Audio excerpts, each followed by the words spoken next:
Hello students, आज हम पढ़ेंगे 9th क्लास की साइंस की 50वीं वर्कशीट, जिसका टॉपिक है जंतु ऊतक। और जंतु ऊतक में हम एपिथीलियम के बारे में जानेंगे। देखो बच्चों, अभी तक हमने पादप ऊतक के बारे में जाना और ये जाना कि किस प्रकार पौधों का प्रत्येक भाग अलग अलग या एक प्रकार के ऊतकों से बना हुआ था। अब हम जंतु ऊतकों की बात करेंगे और जंतु ऊतकों में सबसे पहले एपिथीलियम ऊतक की बात करेंगे। एपिथीलियम यानी कि हमारी त्वचा, और साथ ही साथ क्या कार्य करेगा एपिथीलियम ऊतक? शरीर को ढकने का और बाहरी पदार्थों से सुरक्षा प्रदान करने का। साथ ही साथ जंतुओं के शरीर, आंतरिक अंगों, गुहिकाओं को ढकना और भिन्न भिन्न प्रकार के शारीरिक तंत्रों को एक दूसरे से अलग रखना। और हमारे शरीर में त्वचा, मुंह, आहार नली, हमारी रक्त वाहिनियाँ, फेफड़ों की कुपिकाएं, ये सभी एपिथीलियमी ऊतक के बने हुए हैं। 4 प्रकार का है: शल्की एपिथीलियम, घनाकार एपिथीलियम, स्तंभी एपिथीलियम, स्तरित शल्की एपिथीलियम और ग्रंथिल एपिथीलियम। देखो, शल्की एपिथीलियम और स्तरित शल्की एपिथीलियम एक ही प्रकार के हैं, थोड़ा सा फर्क है इनके अंदर। शल्की एपिथीलियम की कोशिकाएं बहुत पतली हैं, चपटी हैं, है ना, और कोमल अस्तर का निर्माण करेंगी, जैसे रक्तवाहिनियाँ, फेफड़ों की कुपिकाएं, उन जो कुपिकाओं की विसरण करने वाली सतह है, आहार नली और मुंह का अस्तर। अस्तर यानी कि कवरिंग, ठीक है। और त्वचा की जो शल्की एपिथीलियम अगर कई लेयर्स में व्यवस्थित हो गई, कई परतों में व्यवस्थित हो गई, तो उसे कहा जाएगा स्तरित शल्की एपिथीलियम।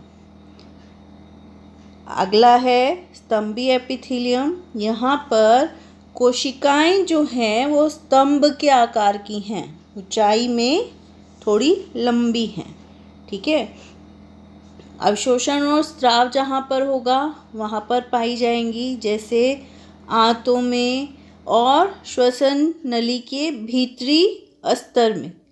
और कैसी हैं? स्तंभाकार हैं। श्वसन नली की भीतरी अस्तर में स्तंभाकार कोशिकाओं पर धागों के समान संरचनाएं हैं, जिन्हें पक्षमाभ कहा जाता है और जो पदार्थों के चालन में सहायता करेंगी। इन्हें साधारण स्तंभी ऊतक भी कहते हैं। अगला ऊतक है घनाकार एपिथीलियमी ऊतक। और घनाकार कोशिकाएं वृक्की नलिकाओं, लार ग्रंथियों के अस्तर को बनाएंगी और यांत्रिक मजबूती प्रदान करेगी। इनकी कोशिकाएं ग्रंथि कोशिकाओं का भी काम कर सकती हैं, जो जरूरी पदार्थों का स्राव करती हैं। इसके बाद आता है ग्रंथिल एपिथीलियम।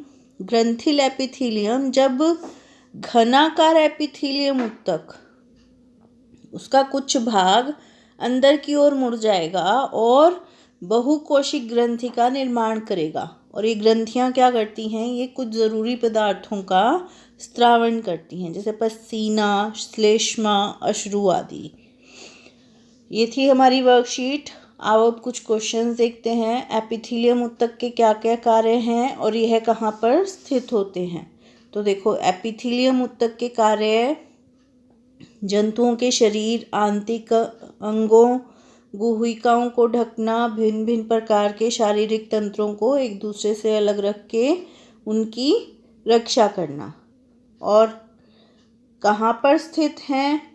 तो हमारे शरीर में त्वचा, मुंह, आहार नली, रक्त वाहिनी, फेफड़ों की कुपिका आदि सब एपिथीलियम ऊतक से बने हुए हैं। एपिथीलियम ऊतक सामान्यतः कितने प्रकार के होते हैं? एपिथीलियम ऊतक सामान्यतः 4 प्रकार के हैं।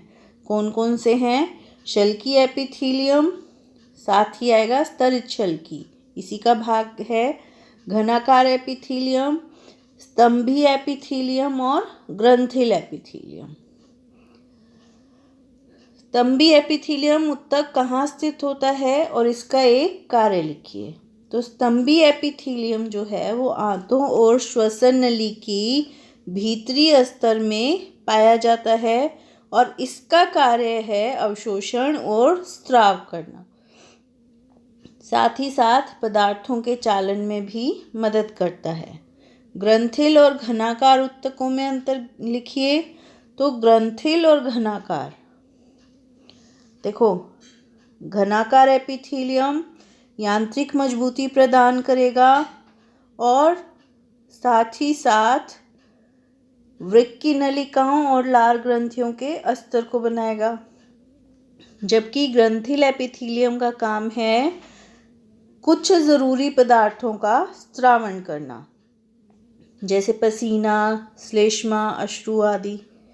तो घनाकार एपिथीलियम यांत्रिक मजबूती देगा और ग्रंथिल एपिथीलियम ज़रूरी पदार्थों का स्त्रावण करेगा। ठीक है बच्चों, ये थी हमारी आज की वर्कशीट। आई होप आपको समझ आई होगी और अब आप इसको इजीली कर पाओगे। Thank you.